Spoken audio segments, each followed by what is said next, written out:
बहुत बहुत स्वागत है मेरे इस चैनल पर। सबसे पहले हम वीडियो शुरू करने से पहले बोलेंगे जय श्री राम। कमेंट बॉक्स में भी जय श्री राम लिखना बिल्कुल भी ना भूलें। कोई ऐसी आज तक मुसीबत बोले, प्रॉब्लम बोले, संकट बोले, ऐसी कोई भी परिस्थिति नहीं बनी है जिसमें कि आपके हनुमान जी, हमारे श्री राम जी वो समाधान ना कर सके, वो हल ना कर सके। आज ऐसी ही मैं एक कहानी लेके आई हूँ जिसमें कि एक महिला जो कि पहले जिनके बच्चे नहीं हो रहे थे, काफ़ी ज़्यादा घर में टॉर्चर दिया जा रहा था, समाज में टॉर्चर दिया जा रहा था, वो खुद भी बहुत परेशान थी। और ये सिर्फ यही एक कहानी नहीं है, आप जिस भी भक्त से पूछो तो ऐसे ही आपको बहुत सारी कहानियाँ मिलेंगी उनके जीवन में। सिर्फ ये एक घर की ही बात नहीं है कि आज इस घर में सिर्फ चमत्कार हुआ है। ऐसे कई ऐसे घर होंगे, कई ऐसी महिलाएं होंगी जिनको खुद हनुमान जी ने मदद की होगी उनके जीवन में, चमत्कार दिखाए होंगे उनके जीवन में। तो उसी गर्भवती महिला की एक कहानी है।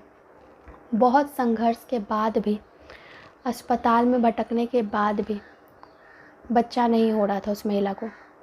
और कई बार परिवार में बहुत सारे ऐसे टॉर्चर्स भी दिए जा रहे थे, बहुत सारे ऐसी बातें बोली जा रही थी जो कि एक महिला सामने नहीं रखती है, क्योंकि वो अंदर ही अंदर इन बातों को रखती है और घर में, फैमिली में जवाब देना नहीं समझती है। तो वो घुटन में जी रही थी। किसी ने ये बोला कि बजरंग बली जी जो हैं इस कलयुग में साक्षात देवता हैं। तो क्या हुआ कि उस महिला को किसी ने ये बताया कि अगर इस देव की आप पूजा करते हो तो हो सकता है कि आपके जीवन में जो बच्चा ना होने की परिस्थिति बनी हुई है, ये संघर्ष भी ख़त्म हो जाए। अब उस महिला को कहीं ना कहीं शुरू में ऐसा लग रहा था कि नहीं, ये सारी बातें कहाँ से होंगी, भगवान ठीक है होते हैं, लेकिन इतना चमत्कार कि अगर मैं ये पूजा करूँगी तो हो जाएगा बच्चा, आखिर उन्होंने ही तो बोला है कि नहीं हो। अब ये बात भी सही है कि हो सकता है कि कुछ विष्णु जी ने लिखा हो। अब यहाँ पे भी विष्णु जी ने ये भी लिखा हो कि अगर ऐसा तुम करोगी तो हो सकता है कि तुम्हें बच्चा हो। ये सारी बातें भगवान की ही होती हैं। से हमारे कर्म होते हैं जिस वजह से हमें वो भोगना पड़ता है, लेकिन अगर हम भगवान की शरण में चल जाएं तो वो कर्म भी डिलीट हो जाते हैं। तो यही बात थी। तो अस्पताल में भटकने के बाद, बहुत सारे पैसे खर्च करने के बाद उसे पता चला कि हनुमान चालीसा का पाठ अगर किया जाए नियमित तौर पे और हनुमान जी को खुश किया जाए राम नाम से, तो जो मेरे जीवन में ये संघर्ष चल रहा है, जो एक कड़वाहट चल रही है, वो दूर हो जाएगी। तो नियमित तौर पे उस महिला ने हनुमान चालीसा पढ़ना शुरू किया। रोज़ हनुमान चालीसा उसने पढ़ना शुरू किया। शुरू में तो उसे लगा कि पता नहीं हनुमान जी खुश हो रहे हैं या नहीं हो रहे हैं, लेकिन वो रोज़ाना हनुमान चालीसा पढ़ने लगी। कई महीने बीते भी और राम नाम का भी नाम लेती थी। अक्सर वो बोला करती थी कि मेरे जीवन की बस ये एक दोष को दूर कर दो भगवान, मेरे कर्म को जो मैंने किया है वो डिलीट कर दो और मुझे बस ये सुख दे दो, संतान का सुख, क्योंकि इसके बिना मेरा जीवन अधूरा है और लोग समाज में मुझे जीने नहीं दे रहे हैं। बहुत तरह तरह की बातें कही जा रही हैं। ऐसा हुआ चमत्कार कि उसने तो इलाज बस एक नाम की वजह से करवा रही थी, मतलब कि कुछ वैसे इलाज चल रहे थे बहुत सालों से, लेकिन उसका कोई असर नहीं हो रहा था। अब ऐसा हुआ कि उसे जो प्रॉब्लम थी वो पता चला कि उसके फैलोपियन ट्यूब में प्रॉब्लम है, क्योंकि ये बातें पता नहीं चल रही थी। और ये पाठ के दौरान, पूजा के दौरान ही पता चली।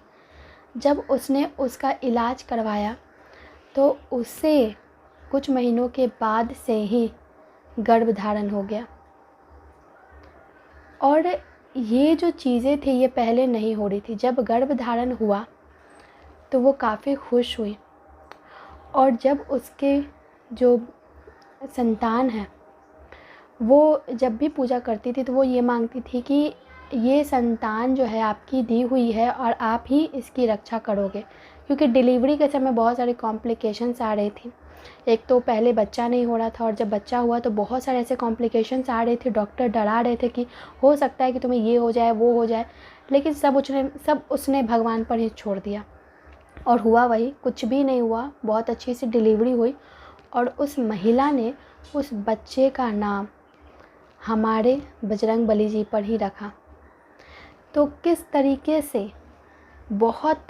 एक बहुत बड़ी संकट थी उस महिला पे और वो सॉल्व हो गई सिर्फ़ और सिर्फ बजरंगबली जी की वजह से। जो प्रॉब्लम पता भी नहीं चल रही थी कि आखिर प्रॉब्लम क्या है उस महिला में, और वो प्रॉब्लम पता चली और जब उसने उसका इलाज करवाया तो उसी दौरान ही उसे बच्चे की खुशी मिली। तो सिर्फ ये एक घर की ही कहानी नहीं है, एक महिला की कहानी नहीं, ऐसे बहुत सारी महिलाएं हैं जिसकी कहानी है। तो मैं बस इतना कहूँगी कि मैं किसी को यहाँ इन्फ्लुएंस नहीं कर रही हूँ। जो बातें सही हैं, जो बातें बताई गई हैं, जो कहानियाँ हैं कि उसके जीवन में पहले ऐसे कुछ नहीं हो रही थी, लेकिन जब उसने पूजा करना शुरू किया, बजरंगबली जी को मानना शुरू किया, उनके सामने रिक्वेस्ट करना शुरू किया, राम नाम का नाम लेना शुरू किया, तो उसके जीवन में बहुत सारी ऐसी चीज़ें परिवर्तित होनी शुरू हो गई। तो जाते जाते इस वीडियो को शेयर ज़रूर करना है। अगर आपको लाइक नहीं करना है, चैनल को सब्सक्राइब नहीं करना है, कोई बात नहीं है, लेकिन शेयर ज़रूर करना है किसी के साथ। जय श्री राम, जय हनुमान, हर हर महादेव।